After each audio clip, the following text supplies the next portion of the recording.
하겠습니다. 열왕기상 5장 1절에서 6절까지 보겠습니다.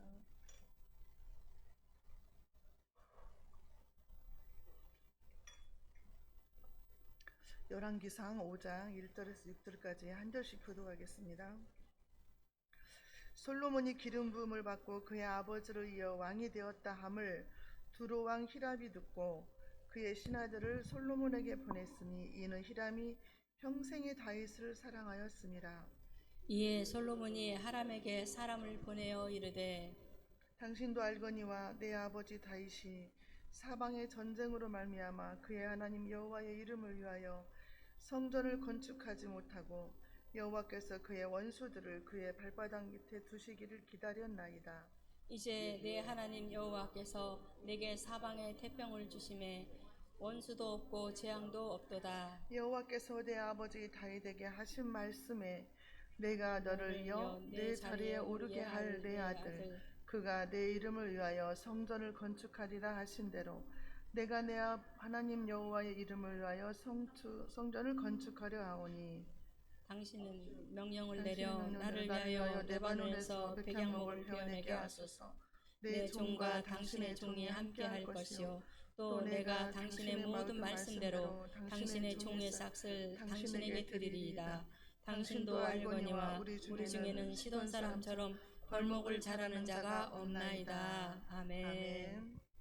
네, 인사하겠습니다. 오직 예수님밖에 없습니다. 네, 오늘은 열왕기상 5장의 말씀으로 솔로몬의 성전 건축 준비라는 제목으로 은혜 받는 시간을 갖겠습니다. 우리가 지난번에 4장에서는 솔로몬이 왕이 되어서 태평성대가 이루어지니까 행정을 조직하고 내각을 구성했는데 다른 점은 제사장이 서열 2위로 올라갔다. 그리고 군사령관은 서열 5위로 내려갔다는 말씀이었습니다. 그 다음에 솔로몬의 영화가 지난번에 나왔었죠. 사정에서. 솔로몬이 다스릴 때는 그 이스라엘의 남북이 통일된 나라이기 때문에 인구가 모래알같이 많고 그 많은 사람들이 먹고 마시고 즐거워하는 그런 태평시대였다. 그래서 궁중에서 하루에 음식을 소를 30마리를 먹고 양을 100마리를 먹고 밀가루를 19,800리터를 쓰고 이렇게 호화롭게 풍성풍성하게 살았다는 거죠. 근데 하나님께서 솔로몬에게 지혜를 주셨기 때문이다 그랬어요. 하나님이 솔로몬에게 지혜를 주셨기 때문에 솔로몬은 시편 72편도 쓰고 127편도 쓰고 그다음에 잠언, 전도, 아가서를 기록을 했어요. 그래서 이 모든 것은 하나님이 솔로몬에게 지혜를 주셨기 때문이다. 솔로몬이 능력이 있어서 그렇게 된 것이 아니라는 것을 말씀을 하셨습니다. 자, 오늘 5장에서는요. 솔로몬이 이제 나라가 안정이 됐잖아요. 블레셋이 애국까지 전부 다 주변 국가들이 솔로몬한테 조공을 바치는 그런 상황이 됐으니까 얼마나 강대국이 됐어요. 그 태평성대를 이루게 되니까 이제 아버지의 소원대로 성전을 건축해야겠다. 그런 생각을 갖게 됐다는 거죠. 그래서 이제 아버지 때부터 친분이 있는 두로 왕 히람에게 연락을 해서 성전을 건축하는 준비를 오늘 열왕기상 5장에서 하게 되는 것입니다. 오늘 본문 말씀을 통해서 저와 여러분들에게 깨닫는 은혜와 지혜가 있으시기 바랍니다. 자, 첫 번째로 여호와께서 사방에 태평을 주셨다 이렇게 나와 있어요. 1절에 보면은 솔로몬이 기름 부음을 받고 그의 아버지를 이어 왕이 되었다 함을 두로 왕 히람이 듣고 그의 신하들을 솔로몬에게 보냈으니 이는 히람이 평생의 다윗을 사랑하였습니다. 지금 태평성대가 이루어지고 있는 그 시점에 두로 왕 히람이라는 그 왕이 자기 신하들을 보내서 축하의 사신들을 보냈다는 거죠. 자, 두로는 어떤 나라냐면은 시돈 땅에 있는 남방에서 40km 지점에 위치해 있대요. 근데 나라가 안반, 바위가 많이 있어가지고 거기에서는 농사를 지을 수가 없는 땅인데 그 다음에 이제 배가 이제 그 섬이기 때문에 조선술이 발달을 했다는 거죠. 그래서 해운술, 조선술이 발달을 해서 지중해의 해상 무역을 장악하였다 이렇게 나와 있더라고요. 그런데 이제 알렉산더 대왕이 있잖아요. 알렉산더 대왕이 육지에서 두로 섬까지 제방을 쌓아서 요새를 함락을 했었다 옛날에. 그렇게도 나와 있어요. 근데 오늘날은 어디냐면은 베니게라고 그래요. 베니게. 페니키아라고도 부른대요. 근데 인구가 12,000명밖에 안 된대요. 섬이라 섬. 근데 거기에서는 어 두로 왕이라고 하잖아요. 두로 왕 히람이 있는데 거기는 그냥 왕이라고 했나 봐요. 그 섬인데도. 그래서 이제 이 왕이 다윗을 사랑했다 이렇게 나와 있어요. 다윗하고 관계가 좋았나 봐요.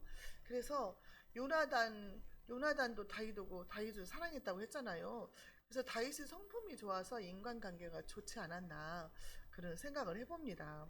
그래서 자, 솔로몬에게 축하 사절단을 보냈어요. 2절 3절에 이에 솔로몬이 히람에게 사람을 보내 이르되 당신도 알거니와 내 아버지 다윗이 사방의 전쟁으로 말미암아 그의 하나님 여호와의 이름을 위하여 성전을 건축하지 못하고 여호와께서 그의 원수들을 그의 발바닥 밑에 두시기를 기다렸나이다. 히람 당신도 알거니와 우리 아버지가 얼마나 성전을 짓고 싶어 했습니까? 그런데 그때는 전쟁을 많이 치러야 했기 때문에 성전을 지을 수가 없었지 않습니까? 잦은 전쟁 때문에. 당신도 알지 않냐? 어떻게 알아 그 사람이? 당신도 알지 않냐? 그런데요, 사무엘하 5장 11절 역대상 22장 4절에 보면은 다윗이 살아있을 때 두루왕 히람한테 이미 건축 작업을 도와줬다는 거예요. 그 목재를 다 샀다는 거예요. 이미 그때부터. 그래서 두루왕 히람도 알고 있었다는 거예요. 다윗이 얼마나 성전을 짓고 싶어 했는지를 알고 있었다는 거예요. 그런데 사방의 전쟁으로 인해서 성전을 건축할 전쟁 중에 어떻게 성전을 짓겠어요? 못하잖아요. 그래서 짓지 못했다는 거예요. 역대상 22장 8절에도 여호와의 말씀이 내게 임하여 이르시되 너는 피를 심히 많이 흘렸고 크게 전쟁하였느니라. 네가 내 앞에서 피를 많이 흘렸은즉 내 이름을 위하여 성전을 건축하지 못하리라. 다윗에게 하나님이 그러셨다는 거예요. 그래서 다윗의 후계자를 통해서 성전을 건축하게 하는데 다윗이 살아있는 동안에 많은 건축 자재를 준비를 해놨다 그랬어요. 수십억어치를 준비했다 그랬어요. 그래서 어마어마한 건축 자재를 준비를 해놓고 금과 은을 많이 준비해놨다 이렇게 했거든요. 자, 성전 건축의 목적이 뭐냐? 하나님은 성전 건축을 왜 허락하셨을까? 여호와의 이름을 두시려는 것이 목적이라는 거죠. 여호와의 이름을 두시는 거. 십자가가 이렇게 있으면은 누구의 이름이 나타나요? 아, 저기는 예수 믿는 사람들의 집이야. 예수님의 이름이 나타나잖아요. 하나님 믿는 사람 집이야. 그러니까 하나님의 이름이 이곳에 있다는 거예요. 그래서 하나님이 눈도 여기에 있고 하나님의 마음도 여기에 있다는 거예요. 하나님의 성전에. 그러니까 눈에 보이는 성전, 내 마음의 성전이 있잖아요. 근데 하나님의 마음이 그곳에 있고 하나님의 눈길이 그곳에 있다 그랬어요. 그래서 하나님의 성전은 하나님의 이름이 있는 곳이다. 자, 여호와의 이름을 두실 곳이라고 신명기 12장 5절에 그렇게 말씀을 하셨어요. 오직 너희의 하나님 여호와께서 자기의 이름을 두시려고 너희 모든 지파 중에서 택하신 곳인 그 계실 곳으로 찾아 나아가서 하나님께서 택하신 곳이 있다는 거죠. 하나님의 성전이죠. 교회죠. 그게 여호와의 이름을 두시려고 교회를 한다는 거예요. 근데 여호와의 이름이 영광을 받아야 되잖아요. 근데 사람이 영광을 받으면 안 되잖아요. 근데 많은 교회들은 너무너무 크고 아름다운 교회, 성도들이 수십만 명 되는 교회들은 사람들이 영광을 받기가 쉽게 만들어져 있어요. 사람들이 왕처럼 하잖아요. 어느 교회를 보니까 목사님이 어디만큼 오셔서 무전기로 연락을 하래. 대통령 오시듯이 중계를 하더만. 그렇게 하더라고요. 근데 조심해야 되는 거예요, 우리가.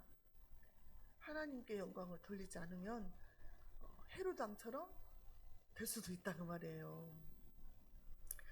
하나님의 이름이 있는 곳에서 하나님만이 영광을 받아야 될 줄로 믿습니다.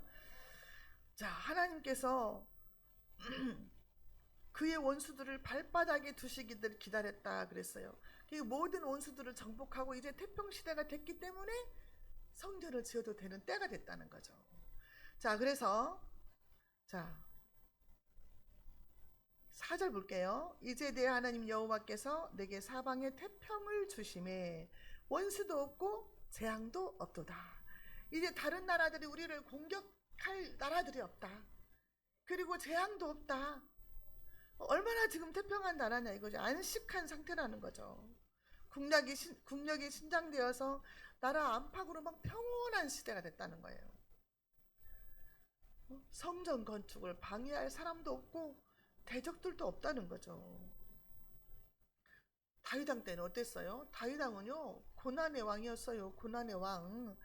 다윗 시대는요 반역도 많았고요, 기근도 있었고 역병도 많고 막 엄청 힘든 시대를 살았잖아요. 그런데요 역대상 22장 9절에 보면은 솔로몬에 대해서 나와 있거든요. 한 아들이 내게서 나리니 저는 평강의 사람이라. 내가 저로 사면 모든 대적에게서 평강하게 하리라. 그 이름을 솔로몬이라 하리라. 이는 내가 저의 생전에 평안과 안정을 이스라엘에게 줄 것입니다. 하나님이 이미 약속을 하셨어요. 그의 이름은 솔로몬일 것이고 그 평생에 이스라엘의 평안과 안정을 줄 것이라고 하나님이 이미 약속을 하셨다는 거예요. 그러니까 솔로몬은 평강의 사람이라는 거죠. 그는 평강의 사람이다 그랬어요. 다윗 왕 아버지 때는 고난의 왕이었잖아요. 정복을 해야 되고 사탄과 싸여서 이겨야 되는 그런 시대. 근데 사탄을 정복했다. 그러면 내 마음의 성전이 이루어지는 거잖아요. 이때도 지금 하나님의 성전을 짓기로 된 거예요. 그래서 모든 원수들을 다 정복을 했기 때문에. 5절 여호와께서 내 아버지 다윗에게 하신 말씀에 내가 너를 이어 내 자리에 오르게 할 내 아들 그가 내 이름을 위하여 성전을 건축하리라 하신 대로 내가 내 하나님 여호와의 이름을 위하여 성전을 건축하려 하오니. 내 하나님 여호와의 이름을 위해서. 우리가 모든 것이 하나님의 영광을 받으시기 위해서 살아야 된다는 거죠. 하나님의 영광을 받으시기 위해서. 예수 믿는 사람이 행동을 잘못하면 하나님이 욕을 얻어먹어요. 지금 그러잖아요. 응?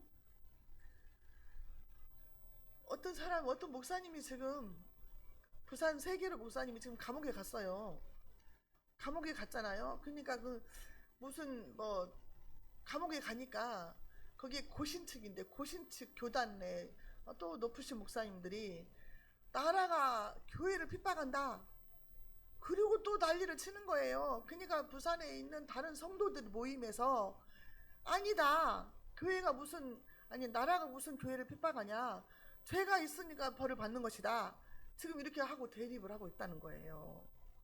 그러니까 하나님의 영광이 다 뭉개진 거예요. 그 크고 정말 유명하다는 목사님들이 지금 어떻게 됐어요? 대한민국 기독교가 엄청 욕을 얻어먹고 있어요.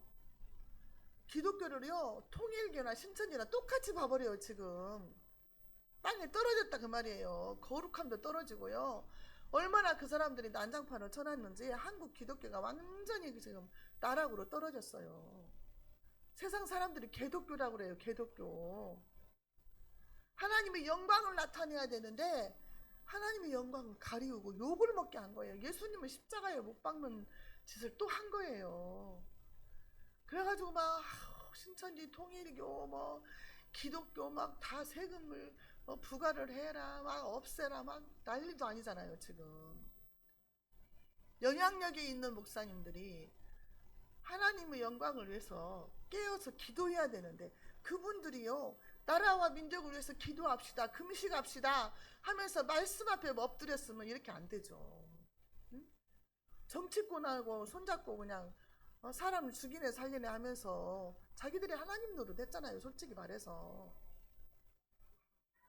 하나님의 이름이 영광을 받아야 될 교회에서 하나님의 영광이 땅에 떨어진 게 한 거예요.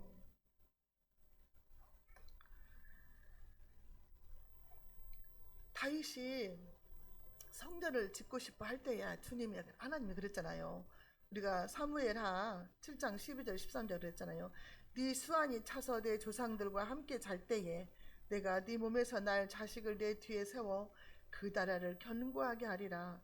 저는 내 이름을 위하여 집을 건축할 것이요 나는 그 나라의 위를 견고하게 하리라 그랬어요. 그러니까 다윗이 하나님의 성전을 짓고 싶은 그 열망을 하나님이 보시고 그에게 다윗의 언약을 세워주시고 그 하나님의 이름을 위해서 너의 아들이 성전을 건축하게 될 것이라는 약속을 이미 다윗에게 하셨다고 말이에요. 자, 6절에 당신은 명령을 내려 나를 위하여 레바논에서 백향목을 베어내게 하소서. 내 종과 당신의 종이 함께할 것이요 또 내가 당신의 모든 말씀대로 당신의 종의 싹을 당신에게 드리리이다. 당신도 알거니와 우리 중에는 시돈 사람처럼 벌목을 잘하는 자가 없나이다. 자, 솔로몬이 히람 왕한테 당신 나라에 있는 백향목을 배워서 성전을 짓는데 쓸 수 있도록 백향목을 좀 배워달라. 그 땅에는 농사를 지을 수는 없지만 나무가 무성하다는 거예요. 이 백향목이라는요, 이 나무는 수백 년이 걸린대요. 근데 이 나무가 아주 반듯하게 자라는 나무래요. 곱게. 그래가지고 아름다운 나무인데 이 나무에서는 쓴맛이 난대요. 그래서 병충해가 없다는 거예요. 그러니까 집 짓는데 쓰기에 아주 좋은 그런 목재이기 때문에 엄청 비싸대요. 이 백향목이. 그러기 때문에 성전을 짓는데 이 백향목이 필요했다는 거예요. 그래서 그 백향목을 베어내게 해달라. 그렇게 이제 솔로몬이 청을 했어요. 그러면서 뭐라 그래요? 내 종과 당신의 종이 함께 이 작업을 하겠다. 그 다음에 당신의 종들, 이게 히람의 종들이 와가지고 같이 그 벌목을 하는 그 작업을 할 때 그 품삯을 내가 당신한테 주겠다. 공짜로 달라는 게 아니다. 이제 이거죠. 계약 조건에. 그러면서 우리 시돈 사람처럼 우리는 벌목을 잘하는 사람이 없다. 이것도 기술이 있어야 되잖아요. 그러니까 너희 나라 사람들과 우리나라 사람이 합작해서 이 백향목을 베어가지고 우리 성전을 짓는데 도와달라. 이렇게 이제 한 거죠. 그래서 자, 히람이 어떻게 대답을 했을까요? 7절에 히람이 솔로몬의 말을 듣고 크게 기뻐하여 이르되 오늘 여호와를 찬양할지로다. 그가 다윗에게 지혜로운 아들을 주사 그 많은 백성을 다스리게 하셨도다. 크게 기뻐했다는 거예요. 이 제안을, 솔로몬의 제안을 기뻐했다는 거예요. 그래서 이 솔로몬이 다스리는 이스라엘은 강력한 나라잖아요. 강력한 나라하고 조약을 맺으면 얼마나 든든하고 좋아요. 그러니까 막 우호 관계를 유지하려고 하는 거죠. 경제적으로도 엄청 도움이 되죠. 나무를 팔아먹잖아요. 나무를 팔아먹는데요. 그 히람은요, 거기는 쌀이 없잖아요. 곡식을 잘하지를 못하니까. 그러면 우리가 나무를 줄 테니까, 팔 테니까 너희들은 곡식을 우리한테 주라. 그게 물물 교환이죠. 곡식을 우리한테 이제 해라. 근데 곡식을 수입해서 먹고 사는 나라이기 때문에 이제 곡식을 달라고 한 거죠. 그런데 하나님을 찬양할지로다 그랬죠. 이것은요, 그 히람이 하나님을 믿는 게 아니고 이 고대 근동 지방에서는 그 사람이 믿는 신을 존중하는 의미로 이렇게 말을 하는 거예요. 히람이 하나님 믿는 사람인가? 이건 아니다는 거죠. 그 히람 나라에는요, 우상을 많이 섬기는 나라였대요. 그러니까 하나님을 믿었다고 볼 수는 없다. 그냥 A상, 너희 하나님, 이스라엘 하나님 여호와를 찬양한다 이렇게 했다는 거죠. 자, 그래서 히람이 답장을 보냅니다. 8절에 이에 솔로몬에게 사람을 보내야 이르되 당신이 사람을 보내야 하신 말씀을 내가 들었거니와 내 백향목 제목과 잣나무 제목에 대하여는 당신이 바라시는 대로 할지라. 원하는 대로 주겠다. 백향목 달라고 했는데 잣나무도 주겠다. 백향목은요, 잣나무는 백향목보다는 조금 등급이 낮은 나무래요. 그런데 병충해가 없대요, 이것도. 그래서 부패에 강해가지고 내구성이 뛰어나고 튼튼해가지고 이것도 인기가 좋다고 합니다. 그래서 가볍대요, 잣나무는 또 백향목보다. 그래서 솔로몬 당신이 원하는 대로 가져가라. 성전 짓는데 필요한 대로 가져가라. 이렇게 한 거죠. 자, 그 다음에 9절에 내 종이 레바논에서 바다로 운반하겠고 내가 그것을 바다에서 뗏목으로 엮어 당신이 지정하는 곳으로 보내고 거기서 그것을 풀리니 당신은 받으시고 내 원을 이루어 나의 궁정을 위하여 음식물을 주소서. 이제 나무를 베어서 바다로 가져가면 바다에서 뗏목을 엮어가지고 당신이 원하는 곳으로 이 나무를 다 보내겠습니다. 그 원하는 것이 어디냐면 욥바예요. 욥바. 우리가 신약에서 나오잖아요. 욥바에 가가지고 베드로를 청하라 막 이러잖아요. 그 욥바가 항구인데 거기에다가 갖다 놓으라는 거죠. 거기다 갖다 놓게 되는데 너는 나에게 음식물을 달라. 먹을 것을 달라. 곡물을 달라. 이렇게 한 거예요. 음식물을 달라고 하니까 이제 어떤 음식을 주냐. 자, 10절 11절 솔로몬의 모든 원대로 백향목 제목과 잣나무 제목을 주매 솔로몬이 히람에게 그의 궁정의 음식물로 밀 2만 고루와 맑은 기름 20고루를 주고 해마다 그와 같이 주었더라. 밀이 2만 고루면요 1고루가 220리터라고 했거든요. 440만 리터예요. 1년에. 그 다음에 기름, 이것은 뭐 감람나무 열매에서 짜낸 올리브유라고 하더라고요. 근데 기름을 20고루 주고 1년에 한 번씩 주는데 이렇게 많이씩 줬다는 거예요. 그러면은 성전을 건축하는데 7년 걸렸거든요. 그 다음에 궁궐을 건축하는데 13년이 걸렸어요. 그러면 20년 동안을 이렇게 줬다는 거예요. 그 나무를 베기 위해서. 이걸 누가 다 했어요? 12개의 지방 장관들이 다 됐잖아요. 궁궐에서 먹는 음식도 다 되고 얼마나 뼈 빠지게 벌어가지고 20년을 이렇게 했다는 거예요. 자, 12절 여호와께서 그의 말씀대로 솔로몬에게 지혜를 주신 거로 히람과 솔로몬이 친목하여 두 사람이 함께 약조를 맺었더라. 모두 하나님이 주신 지혜로 화친 조약이 맺어졌다는 것입니다. 하나님이 다윗이나 솔로몬에게 네가 성전을 지어라 명령하진 않았어요. 다윗이 짓고 싶어 했어요. 짓고 싶어 하기 때문에 너는 안 되고 너의 아들이 지어라 이렇게 했다는 거죠. 근데 그 성전이 오래 갑니까? 오래 못 가요. 그 성전이 다 무너뜨려지잖아요. 이스라엘 멸망할 때에 다 돌 하나도 돌에 남지 않고 다 무너뜨려지게 돼요. 그런데 이렇게 많은 돈을 쓰게 된 거죠. 자, 그 다음에 이 성전을 짓기 위해서 솔로몬이 어떻게 했냐? 13절에 이에 솔로몬 왕이 온 이스라엘 가운데서 역군을 불러 일으키니 그 역군의 수가 3만 명이라. 이스라엘 백성 중에서 일할 노동자들을 3만 명을 이제 모집을 했다 그 말이에요. 이 3만 명은 어떻게 했냐? 14절에 솔로몬이 그들을 한 달에 10,000명씩 번갈아 레바논으로 보내매 그들이 한 달은 레바논에 두고 두 달은 집에 있으며 아도니람은 감독이 되었고 그랬어요. 3만 명을 모집해 갖고 10,000명씩 교대로 가서 벌목을 하라고 백향목 나무를 베어 오라고 보낸 거예요. 교대로. 그 사람들은 1년에 이제 1년에 8개월 동안은 자기 생업에 이제 일을 하고 또 이제 3개월에 한 번씩은 레바논에 가서 벌목을 하는 그런 사람들이었다는 거죠.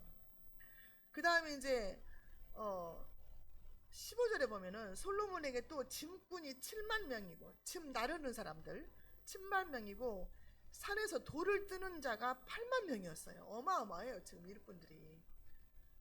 돌을 뜨는 사람만 8만 명이고 짐 나르는 사람이 7만 명이에요. 자, 그래서 고고학자들이 발굴을 했는데 예루살렘 근처에 솔로몬의 채석강이 있대요. 채석강. 돌 캐는 데잖아요. 우리도 시골에 저쪽 시골 앞에 냇가 저쪽 올라가면 채석강이 있거든요. 거기서 막 돌을 캐고 막 석수들이 막 이렇게 했었거든요. 그래서 일꾼들이 어마어마하게 많은데 16절에 또 있어요. 이 이외에 그 사역을 감독하는 관리가 33,300명이라. 그들이 일하는 백성을 거느렸더라. 그래서요, 총 일하는 그 나무베는 일꾼들이 3만 명에다가 짐꾼이 7만 명에다가 돌뜨는 자가 8만 명에다가 감독이 3,300명, 18만 3,300명이 일을 했는데 얼마나 오랫동안 했어요? 20년을 일했잖아요. 그 만드는 목수들이랑 다 어마어마한 공사를 한 거예요. 하나님이 이렇게 큰 성전을 원하실까? 하나님이 성경에 보면은 손으로 짓지 않은 곳에 계신다고 그랬어요. 손으로 지은 곳에 하나님만 계신 게 아니라 하나님이 우리 마음에 계시고 싶어 하잖아요. 근데 세계에서 가장 큰 교회, 우리나라가 뭐 세계 10대 교회에 몇 개가 들어가고 막 이러잖아요. 하나님이 큰 교회를 짓는다고만 기뻐하실까? 생각을 해봐야 될 문제다는 거죠. 얼마나 많은 백성들이 그 건축을 하는 동안에 힘들었겠어요. 그래가지고 솔로몬 아들 때에는요, 르호보암 때에 그랬잖아요. 르호보암이 그 연로하신 분들한테 내가 나라를 어떻게 다스릴까 막 이렇게 가서 물어봤잖아요. 솔로몬 아들이 젊었을 때 왕이 되니까. 그러니까 그 연로하신 분들이 그동안 아버지 때문에 세금도 많이 내고 고생도 건축하느라고 너무너무 힘들었다. 그러니까 편안하게 백성을 다스리라고 막 그랬잖아요. 그런데 르호보암이 자기 친구들한테 가가지고 물어보니까 너희 아버지가 뭐 채찍으로 때렸으면 너는 정갈 채찍으로 때린다고 해라 뭐 이렇게 했잖아요. 그러니까 피고름을 다 짜내는 거예요, 백성들한테. 그러니까 성전을 이렇게 지어서 우리가 어떻게 봐야 될지 정말 하나님이 기뻐하실까 그런 생각도 들긴 해요. 자, 진짜 마음은 그 하나님을 사랑하는 마음을 주님은 원하시거든요. 눈으로 보이는 성전을 크게 짓는 것보다도. 자, 그래서 크고 좋은 돌 17절에 이에 왕이 명령을 내려 크고 귀한 돌을 떠다가 다듬어서 성전의 기초석으로 놓게 하였다 그랬어요. 근데 얼마나 크냐면 10규빗이래요. 10규빗. 이것을 1규빗이 45cm로 잡으면 10규빗이면 450cm잖아요. 그러면 4m, 5m 되는 큰 돌이라는 거죠. 4m, 5m 되는 큰 돌. 이거를 그 시절에 어떻게 옮겼을까? 포크레인 뭐 그런 것도 없이 그걸 다 인간의 힘으로 했다는 거예요. 얼마나 사람도 많이 죽었을 것 같아요. 이거를 해서 성전의 기초석을 세웠다 그랬어요. 그런데 우리 주님은 뭐라고 해요? 우리 주님은요, 자, 베드로전서 2장 6절 7절에 그래요. 성경에 기록하였으되 보라 내가 택한 보배롭고 요긴한 모퉁이 돌을 시온에 두노니 저를 믿는 자는 부끄러움을 당치 아니하리라 하였으니 그러므로 믿는 너희에게는 보배이나 믿지 아니하는 자에게는 건축자들의 버린 그 돌이 모퉁이의 머릿돌이 되고 그랬거든요. 모퉁이의 머릿돌이 예수님 자신이에요. 예수님 자신. 이게 모퉁이 돌은요, 벽과 벽을 연결하는 그런 연결해 갖고 지탱해 주고 그러는 중심적인 역할을 한다는 거예요. 그래서 꼭 필요한 돌, 없어서는 아니 될 그 돌이 예수님이라는 거죠. 그래서 예수님은 유대인과 이방인들을 하나로 묶는 역할을 하셔서 교회를 이룬다, 이런 뜻이라는 거죠. 예수님 자신이 모퉁이 돌이 되셨다는 거죠. 예수님이 그랬잖아요. 내가 성전이다. 이 성전을 헐고 사흘 만에 짓겠다 그랬어요.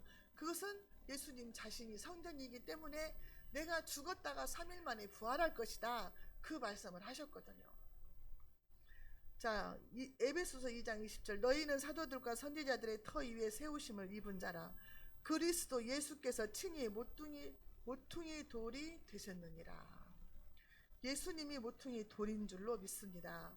18절 솔로몬의 건축자와 히람의 건축자와 그발 사람이 그 돌을 다듬고 성전을 건축하기 위하여 제목과 돌들을 갖추니라. 모든 것들을 갖추는데 이제 히람과 솔로몬과 그의 종들이 이 일을 했다는 거죠. 자, 고린도전서 3장 16절 17절 볼게요. 너희가 하나님의 성전인 것과 하나님의 성령이 너희 안에 계시는 것을 알지 못하느냐. 누구든지 하나님의 성전을 더럽히면 하나님이 그 사람을 멸하시리라. 하나님의 성전은 거룩하니 너희도 그러하니라. 저와 여러분들은 솔로몬처럼 돈이 많지 않아요. 성전을 지을 수가 없어요. 모퉁이 돌을 하나 놓을 돈도 없어요. 그럼 어떻게 성전을 지어야 돼요? 저와 여러분들도 성전을 지어야 돼요. 이 성령이 내 안에 계시다고 했잖아요. 우리는 눈에 보이는 크고 아름다운 성전을 지을 수는 없지만 내 마음의 성전을 믿음의 반석 위에다가 세워야 된다는 거죠.